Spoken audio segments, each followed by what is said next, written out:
Y de regreso a nuestro país, les contamos que el noveno juzgado de garantía de Santiago va a revisar durante esta jornada las medidas cautelares de la exalcaldesa de Maipú, Katy Barriga, quien podría ser reformalizada por delitos de fraude al fisco y también falsificación de instrumento público. Los querellantes presentarán nuevos antecedentes al tribunal para pedir la prisión preventiva de la exautoridad. Queremos profundizar en este tema, en lo que viene además para esta jornada. Vamos a tomar contacto con Angélica Torres. Ella es académica e investigadora adjunta del Programa de Reformas Procesales y Litigación de la Universidad Diego Portales. Angélica, bienvenida. Muchas gracias, buenos días. Bienvenida, muy buenos días. A ver, partamos tratando de aclarar, porque hemos leído las dos versiones. Algunos hablan hoy día de una reformalización a la luz de nuevos antecedentes que habría en la causa contra Katy Barriga, y hay quienes dicen que en paralelo también se podrían revisar sus medidas cautelares. ¿Se pueden hacer ambas cosas al mismo tiempo? ¿Cuándo amerita una reformalización y cuándo amerita revisar las medidas cautelares de una persona que está siendo investigada por la justicia? Perfecto. A la primera pregunta, sí, efectivamente se podrían realizar ambas cosas al mismo tiempo, pero no siempre va a ser así. Entonces aquí habría que distinguir. Respecto a la reformalización es una figura que hasta hace poco no estaba contemplado en nuestro Código Procesal Penal, pero que se empleaba de manera bastante frecuente. ¿Qué es lo que implica una reformalización? Generalmente implica precisar ciertos hechos, ¿ya? Precisar, modificar, complementar ciertos hechos que hayan sido comunicados previamente en la audiencia de formalización. ¿Por qué se hace esto? Porque debe existir congruencia entre lo que el Ministerio Público comunica en la audiencia de formalización con lo que posteriormente se acuse, ¿ya? Con el contenido de la acusación y con la sentencia que eventualmente, por ejemplo, en el caso de una condena, pudiera dictarse más adelante por el tribunal. En ese sentido, no podría ser que tuviéramos una formalización por un hecho A y B, luego una acusación por A, B y C y una condena por A, B, C y Z. O sea, tiene que haber congruencia. Entonces, esto es algo que desde siempre se ha utilizado esta figura en el sistema procesal penal, pero que solo se reguló legalmente en septiembre de este año. ¿Ya? En septiembre de este año, ahora aparece la figura en el Código Procesal Penal para transparentar una práctica que ya se realizaba, atendido a esta exigencia del sistema, de que exista congruencia entre todas estas etapas. Entonces, es posible que en la audiencia de reformalización de este caso se precisen determinados aspectos, por ejemplo, montos o el tipo de documentos que se podrían haber falsificado, porque pensemos que, de hecho, en la primera audiencia, en la audiencia de enero, había varios hechos que se estaban investigando aún, se estaba intentando precisar cuáles habían sido los montos defraudados. Entonces, probablemente, en la medida que el Ministerio Público va recibiendo nuevos antecedentes, puede ya ir precisando. Entonces, una reformalización no siempre implica añadir nuevos hechos, ¿ya? Podría simplemente precisar los ya existentes, precisar fechas, precisar montos, determinada participación en cada uno de los hechos, etc. Lo otro es el tema de las medidas cautelares. Entonces, para modificar una medida cautelar, como les decía hace un rato, no necesariamente esto va a ir de la mano o se va a producir de manera automática por el solo hecho de tener una reformalización, porque como les indicaba, la reformalización solamente podría precisar ciertas cosas, ¿no? Angélica. Entonces, sí. Sí, es que en ese punto quería tener, porque aquí los delitos que se han exhibido, que se han presentado en la primera formalización son bien graves: fraude al fisco, falsificación de instrumento público, se habla de más de 30.000 millones de pesos, y para muchos Katy Barriga debería estar ya en la cárcel. Sin embargo, se aplicó en su minuto la perspectiva de género, donde ella invocó que era mamá, que tenía que cuidar a su hijo, que estaba en un tratamiento. Hoy día esa aplicación o esa mirada desde la justicia hacia ella, su rol como mamá, ¿se sostiene a pesar de que haya nuevos antecedentes que quizás pueden ser más gravosos pensando en el futuro, en una eventual sentencia? Ahí eventualmente yo creo que el Ministerio Público debiese aportar los antecedentes o los querellantes, ¿no? Si es que quisieran modificar la medida cautelar, desde la medida cautelar actual a la prisión preventiva, para indicar qué es lo que ha variado, porque obviamente su rol de madre no se modifica. Lo que uno podría argumentar quizá es que no está ejerciendo el rol de madre en el sentido que se argumentó, lo cual es sumamente criticable también. O sea, ahí hay varios aspectos que ponderar, cómo se ejerce ese rol de madre.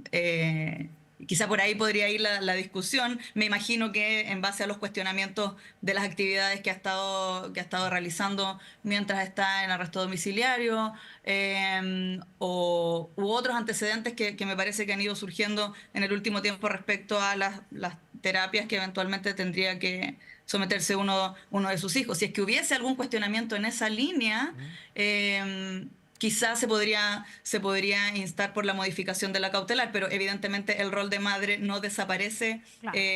Por más delito. en caso alguno. Angélica, bueno, se tendrá que ver la verosimilitud de esta denuncia que hay, de que se habrían eventualmente falseado informes para que ella cumpliera un rol o dijera que cumplía un rol relevante para la terapia de su hijo. Eso es algo que tiene versiones contradictorias hasta ahora, por eso me imagino que va a ser la justicia la que va a tener que determinar, y por eso voy a dejar eso de lado para ir a lo otro que usted señala, que tiene que ver con las actividades que está teniendo Katy Barriga durante su arresto domiciliario, que tiene que ver con esto de estar en una plataforma para adultos ganando, parece que bastante dinero. Se dijo que en el primer día que ella entró a esto ganó 7 millones de pesos. Se hizo una solicitud para requisar ese dinero porque en la mirada del municipio de Maipú ese dinero puede servir para resarcir el mal causado.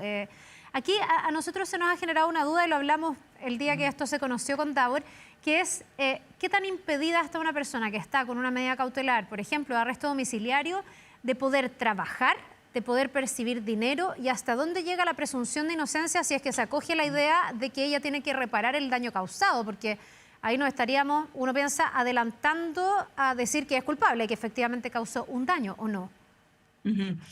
Sí, efectivamente no existe una prohibición tajante en la ley de continuar trabajando. De hecho, muchas veces las medidas cautelares que se imponen tienen en consideración el hecho, para no imponer la prisión preventiva, digo, el hecho de que el imputado debe seguir generando sustento para su familia.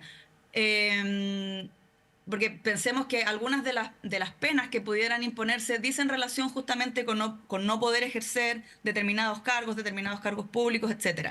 Ahora, en el caso concreto, hasta donde tengo entendido por la información que he visto en prensa, lo que se sostiene es que se ha solicitado una medida cautelar de retención de estos bienes pensando justamente en una futura indemnización de carácter civil. Fíjense que en la legislación existen algunas hipótesis que van incluso un paso más allá, porque volviendo a la pregunta de Carla, quizá no necesariamente esto implica infringir la presunción de inocencia, sino que ponerse en un escenario futuro en que eventualmente pudiera existir el pago de una indemnización, y para eso se cautelan esos bienes, pensando en que quizás no existen otros, ¿ya? Y en nuestra legislación existen algunos casos en que incluso cuando, debido a la responsabilidad del propio imputado, los bienes desaparecen, ¿ya? O los bienes se ocultan de determinada forma que no se les pueda pesquisar, el sistema permite incluso cautelar otros por valor equivalente. Esta es otra figura distinta, pero estoy haciendo un poco el paralelo respecto a la pregunta de fondo, que es lo de la infracción a la presunción de inocencia. Angélica, es una perdón, cautelar, claro, pero es que también uno se pregunta desde la perspectiva también que ponía Davor sobre la mesa, esto de la perspectiva de género. Yo me imagino, si yo no soy abogada, por supuesto, pero así una cosa como rápidamente que se me viene a la cabeza es que la defensa de Katy Barriga podría decir, primero, se están adelantando, porque aquí todavía no está juzgada y en el fondo no se ha declarado culpable, por lo tanto todavía hoy día no hay nada que resarcir. Entiendo que tú dices que a lo mejor es ponerse en el escenario futuro de que ella fuera juzgada y que hay algo que resarcir y por lo tanto se cautelen estos recursos para que esa indemnización eventual exista. Pero también la defensa podría alegar y decir, pucha, esta señora es mamá, tiene que, en buen chileno, parar la olla. Yo no es para justificar a Katy Barriga, lo estoy diciendo como un ejercicio de pensamiento. Y que ella dijera, yo soy mamá, no tengo otra fuente de ingreso, no me quedo otra, me metí a esta plataforma, esta es mi manera de ganar plata y con esto alimento a mis hijos. Si usted me requisa esta plata por un escenario futuro que hoy día no existe, me está impidiendo, en el fondo, ejercer este rol de madre, este rol de mujer. ¿No podría haber algo de eso en el raciocinio, por ejemplo, de la defensa de Katy Barriga y cuánto asidero podría tener? Sí, perfectamente podría ser un argumento de la defensa. O sea, como les decía hace un rato, no existe una prohibición para que se realicen actividades económicas En persona. durante este periodo de medidas cautelares, ¿no? Evidentemente, si es que ella está en prisión preventiva, no podría estar ejerciendo las actividades que está ejerciendo mientras está con arresto domiciliario, Claro. pero si es que estuviese sometida a otra medida de menor intensidad, como por ejemplo firma mensual en el tribunal o en la fiscalía o en la policía, probablemente no se estaría cuestionando el ejercicio de estas actividades. Ahora, de todas maneras, el sistema sí permite la solicitud y la imposición de las medidas cautelares reales. Entonces, ahí probablemente si es que la defensa argumentara en esa línea, el tribunal debiese ponderar qué es lo que pesa más, digamos, si es que fuese el único sustento que tiene para la familia, si este dinero debiésemos utilizarlo para hacer el sustento familiar o cautelarlo para eventuales indemnizaciones que pudiesen decretarse a futuro. Angélica, eso quería ir a las indemnizaciones, porque claro, 7 millones versus los 33.500 que se cuestiona que se mal utilizaron o se defraudaron, es un poquito menos que la meta de la Teletón del día sábado, que eran 38.000 millones, ella se le acusa de 33.500 millones mal gastados en el fondo, con fraude al fisco, con falsificación de instrumento público, con lo que tendrá que comprobar la justicia. Pero si finalmente ella es condenada, la ponen como culpable de estos dos delitos, ¿cuánto de este dinero se puede resarcir finalmente? Porque pensar en una persona que pueda juntar 30.000 millones para resarcir completamente el mal causado económicamente es casi imposible. Claro, ahí la ley lo que establece en los casos de fraude al fisco por esta cantidad, porque el fraude distingue penas según los montos que se defrauden, y en el caso de ella claramente está en un monto que excede las 400 UTM. Impagable, claro. La pena aplicable podría ir desde la mitad del perjuicio causado hasta el total.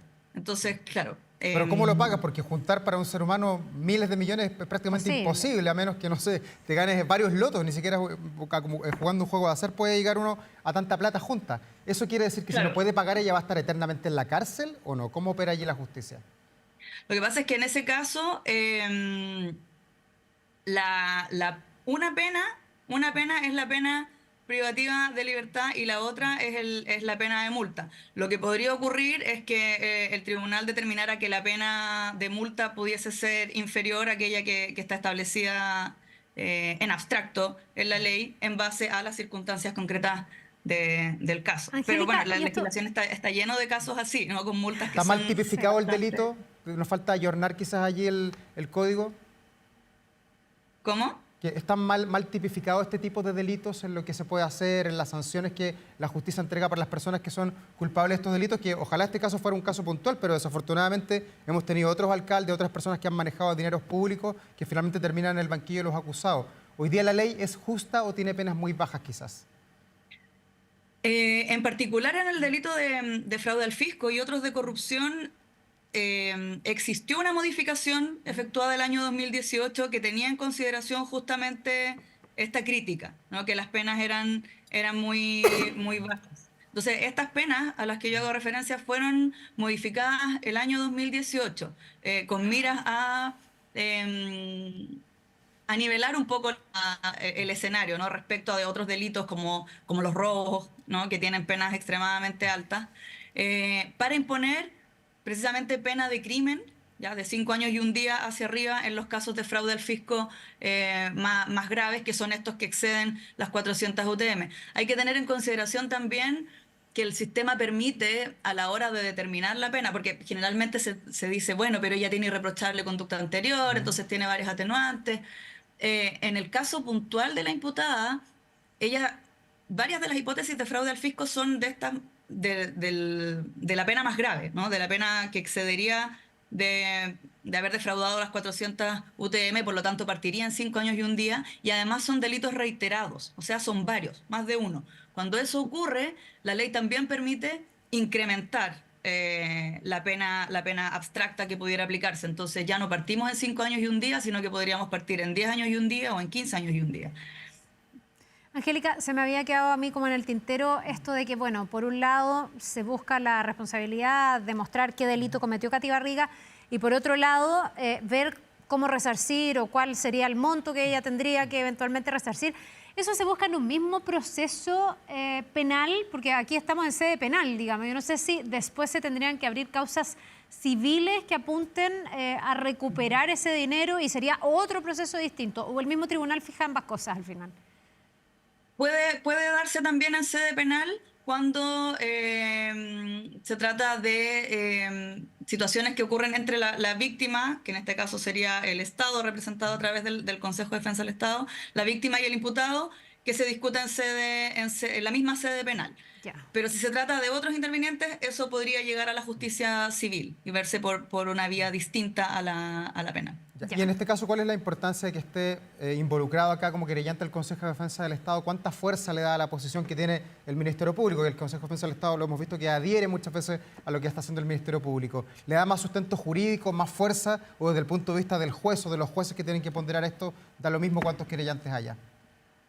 Yo diría que en general la intervención del Consejo de Defensa del Estado es sumamente relevante, o sea, refuerza la hipótesis de que acá efectivamente se cumple con uno de los elementos que exige el fraude al fisco, que es la existencia de un perjuicio, ¿no? Un perjuicio para el patrimonio estatal.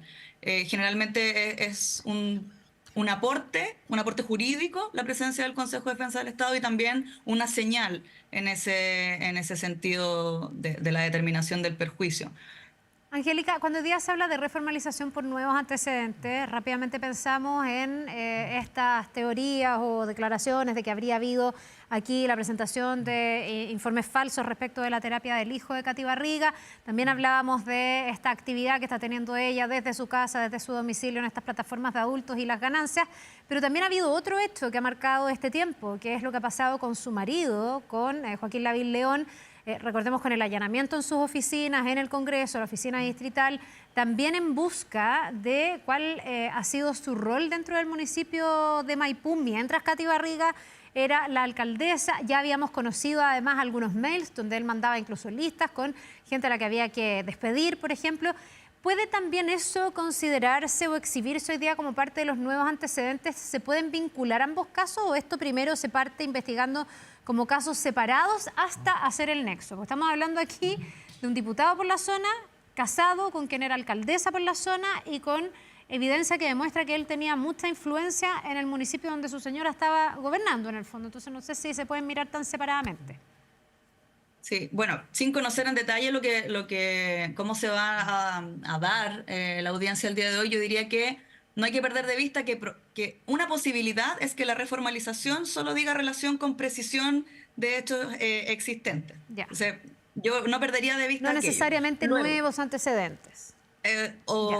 O nuevos antecedentes, pero para ordenar el panorama que ya existe. Esa podría ser un escenario, ¿ya? Respecto a los informes de la terapia y otros, de la terapia de su hijo y otros, estos podrían